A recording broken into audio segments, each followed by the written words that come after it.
Oh, hey, welcome to episode 50 of the Typewriter video series. Can you believe we've gone this far? I was looking back on my little video production notebook, and I started the very first introductory video in this series back in February 22nd of 2016, almost a year ago, 11 months ago. And wow, what a ride it's been. I didn't think I would make it to 50 episodes, and as far as I know, we're going to continue with this. Today's episode, it is the 50th episode, and so I was thinking, well, we have the whole thing about 50s and 50th anniversaries, and well, it's not an anniversary, it's not 50 years, but you know, the 50th anniversary is supposed to be the golden anniversary, so I'm thinking I need a golden typewriter. In order to understand the context of the golden typewriter, you've got to look at both of these here. Let's start with this one.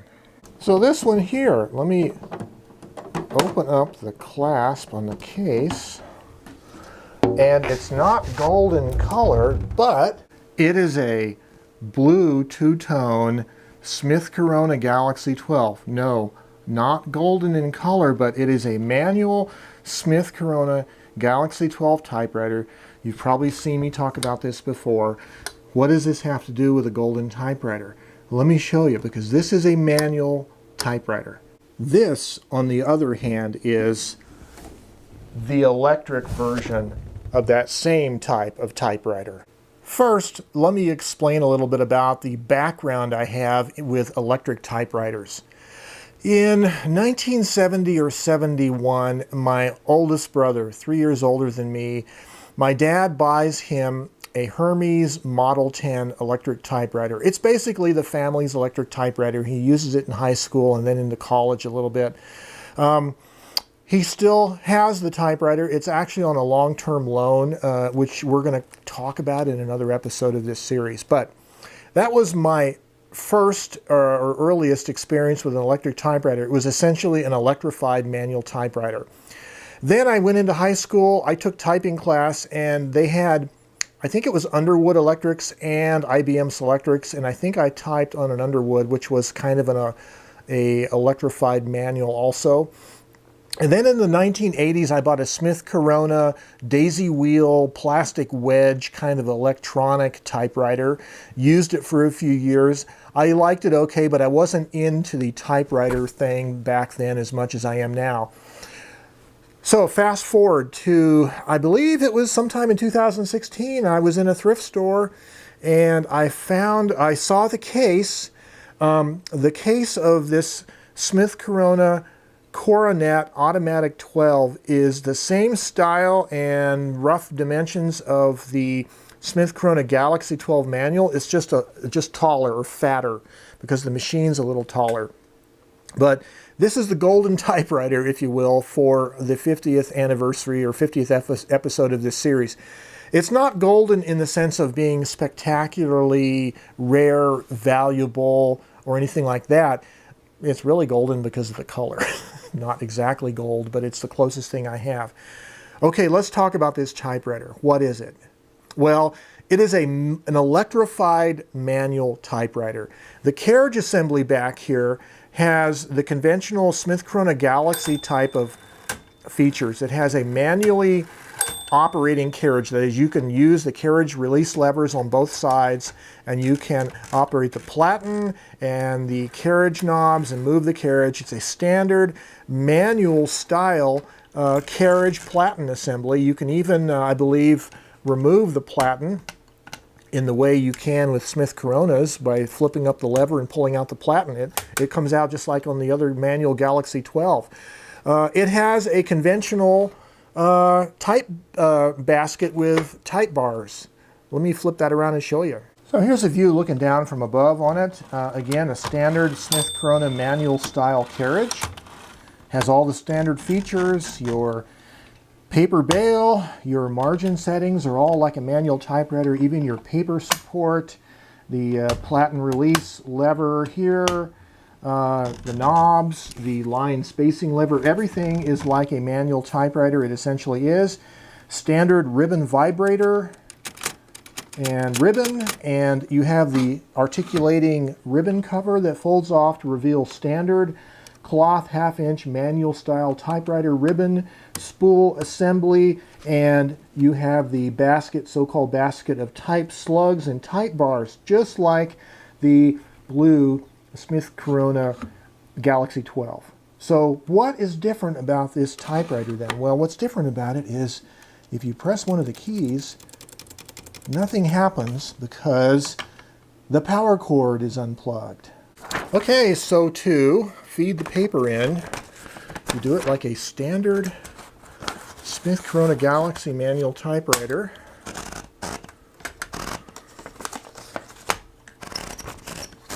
Such as that.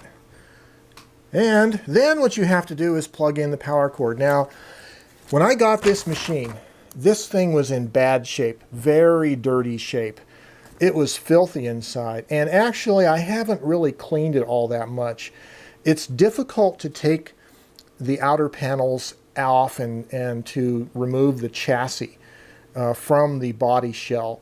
And so I've done cleaning, degreasing, lubrication as needed, as far as I could get it by accessing it from outside. But so I have not thoroughly serviced this machine. But one of the most noticeable problems, besides the outer filth on the body, I mean it was filthy, was the power cord. The original power cord was a round white plastic cord with ribbing, and it was so bad condition. It was frayed, there was insulation removed, there was parts of it that were actually spliced with duct tape. So I took an old household extension cord and replaced the power cord with this nice heavy-duty extension cord. To do so, underneath the machine, there's a panel you remove with a couple screws. You gain access to where the power cord goes in, and it connects via wire nuts to the electrical system. And so I just basically replaced it that way. I solder tinned the wiring. I actually soldered it and then wire nutted it and tie wrapped it. So it's pretty secure, and so it has a new power cord. But let's go ahead and plug this thing in. So there is a power switch, and I'm doing all this backwards. Right here there's a rocker switch. Ah, you hear that wonderful sound? The wonderful sound of the typewriter humming. And this is the thing about electric typewriters, especially these electrified manual typewriters, is that they sit there and they hum at you. You can hear that motor. There's a big motor here, and there's a belt constantly turning on a pulley as long as the thing is turned on. And it's reminding you, I'm consuming electricity, I'm consuming natural resources, just sitting here waiting for you to start writing. So it kind of has this impatient feel, like a down to business, no nonsense. Man, if you turn this typewriter on, you better be ready to write. You're not just sitting at a manual typewriter that can sit there for 20 or 30 years with paper threaded in it waiting for you to start writing. No, you plug this in and turn it on, and you better be ready to write, because it's waiting for you. So I can manually move the carriage over to the left margin setting, and I can manually move the paper up and down with the platen knob. And then, interesting thing about this typewriter, okay, you talk about the feel of the manual typewriter. I talk about that a lot. So these keys have this, first of all, the coloration on them, this kind of off-white, beige, almost cigarette-stained appearance maybe. Maybe you can sense a little bit of Pall Mall or Marlboro or Camel kind of patina to it. And that wonderful, what is this, avocado? No, it's not avocado. Just kind of a 1950s or 60s kind of beige or some kind of brownish beige color. But anyways, these keys, they're kind of, what, not quite tombstone, not quite oval, but you barely just push a little bit. I wish I could show you how little force there is. I'm just barely pushing on it. Whack! Whack! Kerthwack! Look at that. Hardly any effort. It's effortless. Just delicate finger pressure. It's not any more finger pressure than what a computer keyboard would use. And the interesting thing about it is these type bars slam into the ribbon and paper platen at maximum force. So this thing is an electrified manual typewriter, and it is typing with maximum force. There actually is a force adjustment. They call it a copy setting here, and it goes from 1 to 10. And if you go all the way up to 10, I guess it's for slamming into multiple layers of carbon copies and mimeograph stencils. And so this is a 2-color ribbon also, so I can flip it to the red setting and I get this cool red color. Flip it back to the black. Now there is no stencil setting here, it's just black or red, upper or lower. And these keys are very cool. There's our bell. Now, I want to show you something about this typewriter that is so amazing. And that is, it's sitting here humming at you, yet requires virtually no finger force to operate. But there is this button here called the power return. Now, before you hit this power return, number one, you better make sure your necktie isn't caught in the machine. You better make sure you're standing back, everything is safe. Put on your safety glasses, because that is a serious carriage return. That is no nonsense. That is a power return, baby. So, there is a ribbon reversing lever here, or switch, and I'm not sure. I thought that it had the automatic ribbon reversing system that all of these Smith-Corona Galaxy series had, but anyways, if you need to reverse the ribbon, there it is, and it's actually the mechanical. It's not an electrical feature, it's a mechanical linkage thing where you can reverse it manually. You have a manual backspace button. It's literally the same kind of backspace mechanism as on a manual Smith-Corona, because you can move the carriage manually with the carriage release levers. Spacebar. Spacebar is electric. When you turn the machine off, the spacebar doesn't work. Shifting is electric. Electric shifting. So it is a segment shift machine. I don't think you can see it, but segment shifting, but it's electric segment shifting, so you can use your little finger. Cool, huh?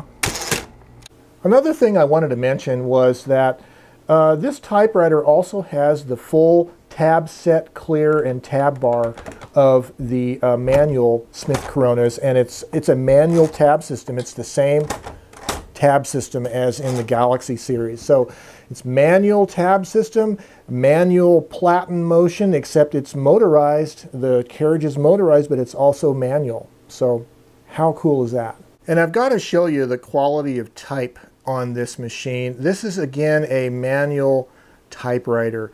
It's an electrified manual, and so it is using the conventional type bars and all that, type slugs, but they're being moved by an electrical mechanism driven off a belt system. But every time one of these type slugs it makes impact to the platen, it is doing so at maximum force. So it is like the very best manual typist. I was going to see if my camera lens doesn't get smacked by the typewriter. That didn't work too good, but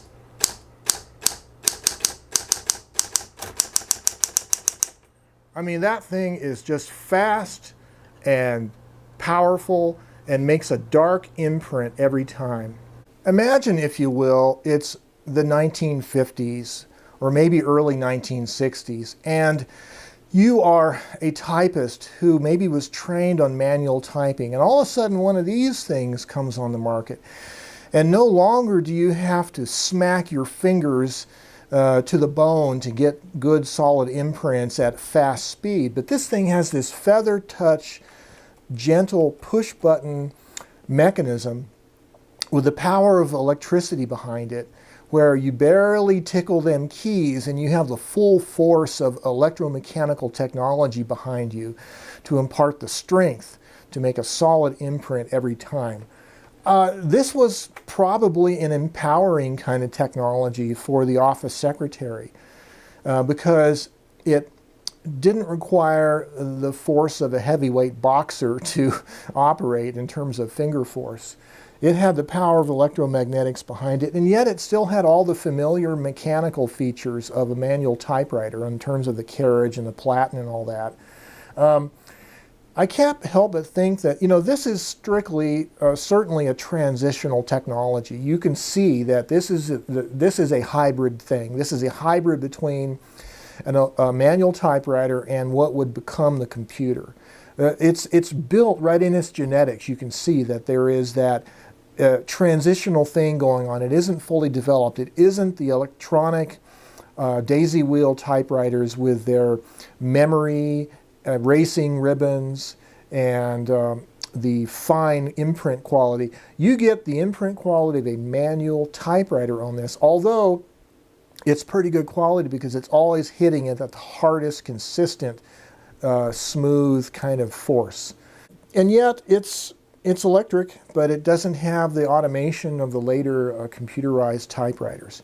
One of the things I really like about it, though, and I haven't really been a super fan of electronic or electric typewriters, but I gotta say one thing about these is that you have this consistency of mechanical operation in terms of the force imparted upon the type R's upon the platen. So the imprint is very consistent, and most importantly, compared to a daisy wheel electronic typewriter of, let's say, the 1980s or 90s, there's no delay to speak of between the action of pressing a key and getting the resulting printing to happen.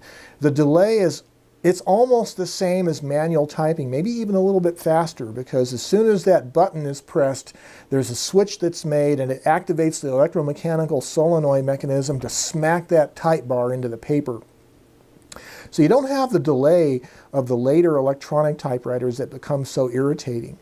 So it is much more responsive than the more modern electronic typewriters. It's a lot heavier. It makes noise. It has that motor running all the time with the rubber belts in there, and as soon as you turn it on. But what an interesting machine. These hybrid machines really are kind of fascinating. I can't help but think that if Jack Kerouac had one of these, he would have spent as much time playing with the electrical powered keys as actually riding on the road on this long roll of teletype paper. Or maybe he would have gotten even more work done.